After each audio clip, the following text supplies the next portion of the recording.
রাজ্যে ফের গুলি। আসানসোলে হীরাপুরে গুলিতে জখম এক, সন্ধ্যেই বন্ধুদের সঙ্গে আড্ডার সময় গুলি। দীপক রয়েছে টেলিফোন লাইনে। দীপক, পুলিশ সূত্রে কি জানতে পারছো, কি কারণে গুলি চললো?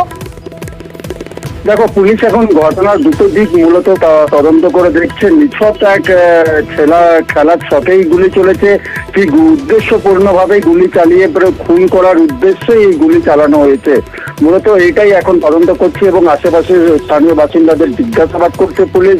কারণ হচ্ছে যে ব্যক্তিকে গুলি লেগেছে তিনি এখন বর্ধমান মেডিকেল কলেজে চিকিৎসাধীন রয়েছেন। তাকে পুলিশ এখনো জিজ্ঞাসাবাদ করতে পারেনি যে তার সঙ্গে কোনো শত্রুতা ছিল কিনা তার বন্ধুর।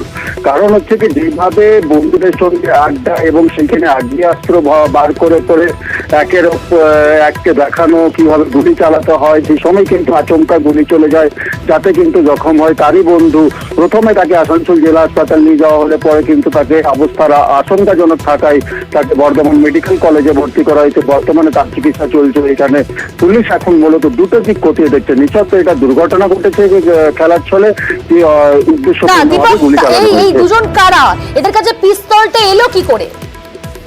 দেখো, এখনো যে দুই সঙ্গী ছিল, দুই বন্ধু ছিল আক্রান্ত যুবকের, তাকে পুলিশ এখনো গ্রেফতার করতে পারেনি। এখন পুলিশ তাদের খোঁজে তল্লাশি শুরু করেছে। হীরাপুর থানার পুলিশ তাদের কাছে আগ্নেয়াস্ত্র কিভাবে এলো, কোথার থেকে আগ্নেয়াস্ত্র নিয়ে এসছে, কি উদ্দেশ্যে আগ্নেয়াস্ত্র নিয়ে আসা হয়েছিল, তাকে কিন্তু পুলিশ নিজেদের হেফাজতে পাওয়ার পরই কিন্তু জানতে পারবে। যদিও এখনো দুই বোতার সঙ্গী পলাতক রয়েছে, তাদের খোঁজে তল্লাশি শুরু করেছে পুলিশ। বেশ, ধন্যবাদ।